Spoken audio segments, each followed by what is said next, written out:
नमस्कार। आज हम बात करेंगे कि समाज में अनेकों बुराइयां हैं, या मैं कहूँ कि अनेकों कुप्रथाएं हैं। और वो कुप्रथाएं धड़ल्ले से समाज में चल रही है। और ये किन प्रकार समाज के मानित जो लोग हैं, सम्मानित जो लोग हैं, वो उसमें सम्मिलित भी हो रहे हैं। अब मैं बात करूँ कि समाज में बहुत सारी कुप्रथाएं पहले भी थी, आज भी है, और आगे भी यदि हम इन पर कार्य नहीं करें तो ये चलती रहेगी। हाँ, ये कह सकते हैं कि कुप्रथाएं कम भले ही हुई है, बाकी मिटी नहीं है। इसमें बहुत सारी कुप्रथाएं हैं, जिनमें दहेज प्रथा है, डायन प्रथा है, ऊंच नीच है, और वर्तमान में चल रही आटा साटा प्रथा। हो सकता है कि जगह विशेष के माध्यम से इसके नाम अलग अलग हो, बाकी ये किन प्रकार ये किसी विशेष में लागू होती है कि एक लड़की को दे देना और फिर बदले में एक लड़की ले लेना। अच्छा, इससे होता क्या है? अब जैसे मारवाड़ी में मैं आपको बताऊँ तो कई कई तिगड़ों को भी, तिगड़ा जिसको कहते हैं ना, कि भाई तीन चार जगह रिश्ता करके एक साथ मेल बना करके फिर उसका किया जाता है, तो फिर उसको भी ये जताने की कोशिश की जाती है कि अलग अलग है, जबकि होता वो आटा साटा ही है। अब कुछ लोग इसके विषय में इसलिए नहीं बोलते क्योंकि उनको ये लगता है कि समाज में ये बहुतायत से होने लग गया है, तो इसके विषय में शायद अपन बोलेंगे तो फिर हमें भी इस चीज़ का हर्जाना चुकाना पड़ेगा। परंतु क्या ये सही है? और इसके ऊपर बोलना इसलिए उचित समझा क्योंकि वर्तमान में पत्र पत्रिकाओं के माध्यम से ये बात खुलकर सामने आई है। और इसके ऊपर एक कानून वो बने कैसे, क्या बने, क्योंकि कानून तो दहेज के ऊपर भी बन चुका है, परंतु दहेज फिर भी दिया जा रहा है और सहसम्मान दिया जा रहा है। कुछ केसों में तो बहुत ज़्यादा दहेज दिया जा रहा है। बाल विवाह के ऊपर भी कानून है, पर क्या बाल विवाह होते नहीं है? ये सबको पता है। ये बताने की आवश्यकता नहीं है। समाज के हर प्रतिनिधि को, हर सरकार के नुमाइंदे को, हर व्यक्ति विशेष को, हर आम आदमी को पता है कि ये कार्य सारे होते। बाल विवाह देख लो, डायन प्रथा देख लो, दहेज प्रथा देख लो, ऊंच नीच देख लो, छुआछूत देख लो, और या फिर वर्तमान में चल रही है आटा साटा जो प्रथा है, ये देख लो। परंतु क्या हमें अभी भी लगता है कि हम समाज को सुधारने के लिए, जब बात दूसरे के ऊपर होती है तो हम बड़े ही चाव से कहते हैं, बड़े ही इत्मीनान से कहते हैं कि हाँ ये होता है, परंतु वही बात जब खुद के ऊपर लागू होती है तो हम उसको नेगलेक्ट कर देते हैं कि नहीं, ऐसा कुछ नहीं होता है। परंतु समाज में आज हम नारी को जितना सम्मान दे रहे हैं, उससे कई ज़्यादा हम नारी को गिरा रहे हैं। हमारे शास्त्रों में तो यहाँ तक कहा गया कि यत्र नार्यस्तु पूजन्ते रमन्ते तत्र देवता, कि जहाँ नारियों का वास होता है वहाँ देवता रमण करते हैं, देवता निवास करते हैं, देवता घूमते हैं, वहाँ पर देवताओं का विचरण होता है। परंतु क्या हम नारी को उतना सम्मान दे पा रहे हैं? और आज ये जगत, ये संसार, सबको विदित है कि ये संसार एक नारी की उपज है। उसी नारी को कोई माँ कहता है, कोई बहन कहता है, कोई पत्नी के रूप में स्वीकार करता है, और उसी नारी को हम देवी के रूप में स्वीकार करते हैं। परंतु क्या वर्तमान में वो सम्मान उसको मिल पा रहा है? आटा साटा प्रथा क्या है? बेचा जाना, बेचना कह दो, चाहे उसको लड़की को बेचना ही कहते हैं उस प्रकार से। यदि सीधे लफ्ज़ों में कहूँ तो हाँ, हो सकता है कि ये शब्द अपन को बुरे लगे, बल्कि आटा साटा में तो लगभग यही मान के चले, लेन देन होता है। वो तो व्यापार हो गया, वो तो एक तरह का कि हम व्यापार कर रहे हैं, कि लड़की के बदले लड़की ले रहे हैं। अब वो रिश्ता कितना चलेगा, कैसा चलेगा, ये हम सबको पता है। इस विषय के ऊपर कईयों को मजाक लगता है, परंतु समाज की सबसे बड़ी सच्चाई है ये कि बहुत सारी प्रथाएं हैं। एक गरीब पिता होता है वो अपनी बच्ची का विवाह करता है तो उसको बहुत सारा धन देना पड़ता है, जिसको दहेज कहा जाता है।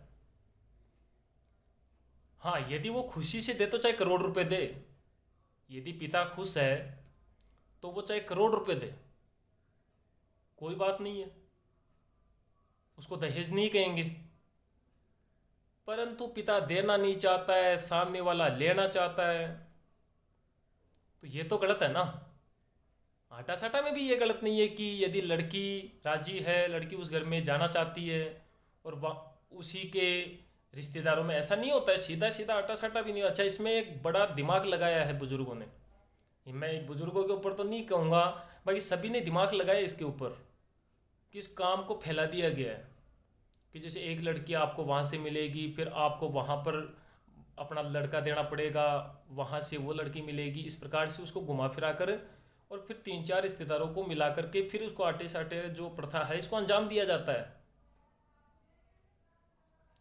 और ये मेरी बातें नहीं है, पत्र पत्रिकाओं के माध्यम से पिछले सप्ताह भर से ये चला आ रहा है ये। अच्छा, इसमें मरना किसका होता है? मरना एक लड़की का होता है। तो मेरा कहने का मतलब इतना ही है कि आप जो भी कार्य करें, और कार्य क्या करें, ये तो कुप्रथा है, ये तो बंद होनी चाहिए, इसके ऊपर तो कानून बनना चाहिए। अब कानून कब बनेगा? जब समाज के शिक्षित लोग इसके ऊपर आवाज़ उठाएंगे, या फिर इसको हंसी मजाक समझेंगे तो फिर बन गया कानून, मजाक का पात्र बना के छोड़ दो। शिक्षा का मतलब क्या होता है? क्या ये a² - ab+b², या फिर हमने कोई एक चंद्रगुप्त मौर्य की जन्म मृत्यु याद कर ली, या फिर ये शिक्षा है क्या? ये शिक्षा नहीं है। शिक्षा वो है जो संस्कार पैदा करती है, जो समाज को अच्छे रास्ते पर ले जाती है, देश को आगे बढ़ाती है। क्योंकि इतिहास यदि अब्दुल कलाम को याद रखता है तो इतिहास स्वामी विवेकानंद को भी याद रखता है। स्वामी विवेकानंद ने कोई मिसाइल नहीं बनाई थी, परंतु पूरे भारत को विश्व पटल पर आज जो याद किया जाता है, उसमें सबसे बड़ा योगदान यदि था तो स्वामी विवेकानंद को था।